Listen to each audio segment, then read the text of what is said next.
Hey, comic book fans, welcome back to Comic Book Corner 2.0. And fans, here with me, Mike Spider Slayer, getting ready to do that all important comic book review. So, you, the fans, can always make that decision on what comic books to buy. And today, guys, we're going to be talking about a new series from Zenescope Entertainment, and that is Grimm Tales of Terror. This is issue number 2.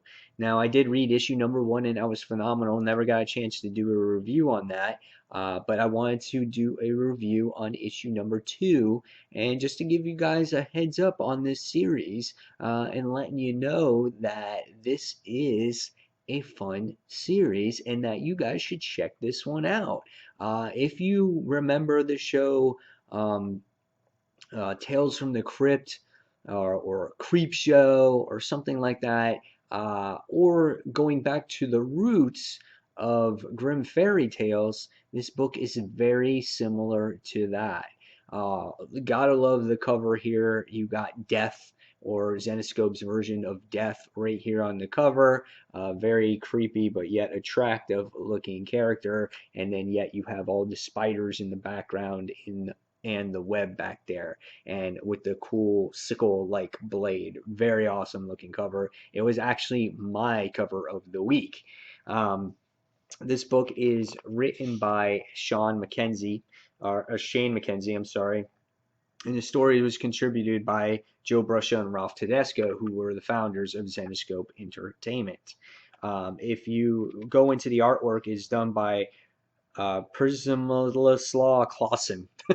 The artwork is great here. I like the colors. I love the way Death is drawn here. She poses as a postal worker in this issue, and she actually delivers some mysterious packages, and she gives this warning out to the receivers of these packages. Yeah, crazy stuff that happens here. Love the paneling in the artwork here. It's all like spider web like, so it really adds the effect of spiders taking over the book. Here's another interesting page right here too. So yeah, the artwork was really well done in this issue. So what was this story about, and what did I really think of it? It's pretty point A to point B issue. You kind of predict what's going to happen, but the journey there is what makes the issue fun. And it's really neat because you see Death, again, who poses as this postal worker. You can see her here, and she delivers these packages, one to one guy, one to another guy. And one guy you really don't see hardly at all in the issue, but he makes an impact in the first page, and he fires this employee of his, accidentally knocks down a statue of Robert E. Goodman, and he has no mercy for her and lets her go. And she drops off this package, and he winds up getting this sword. And he's like, "Oh yes, finally."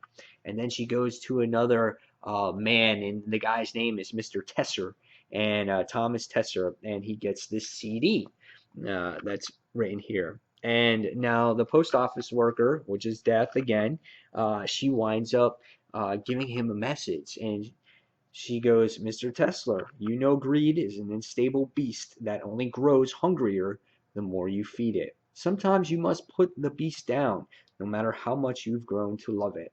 And she kind of whistles and walks away, and he doesn't take the message seriously.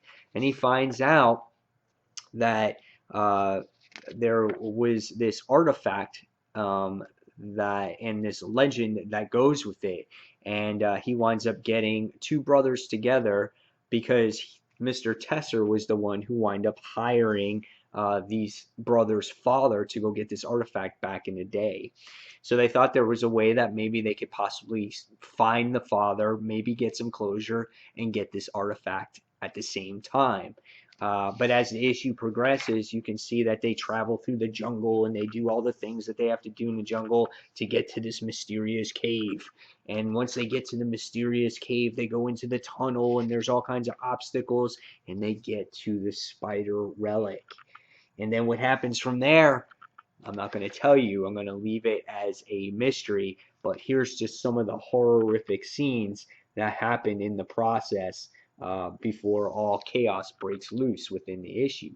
And then something else happens to the one guy that gets the sword that was delivered to him in the beginning of the issue.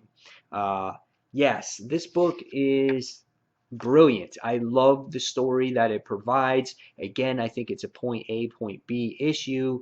You don't have, your characters are going to be different every single issue, because in issue number 3, you get this story right here.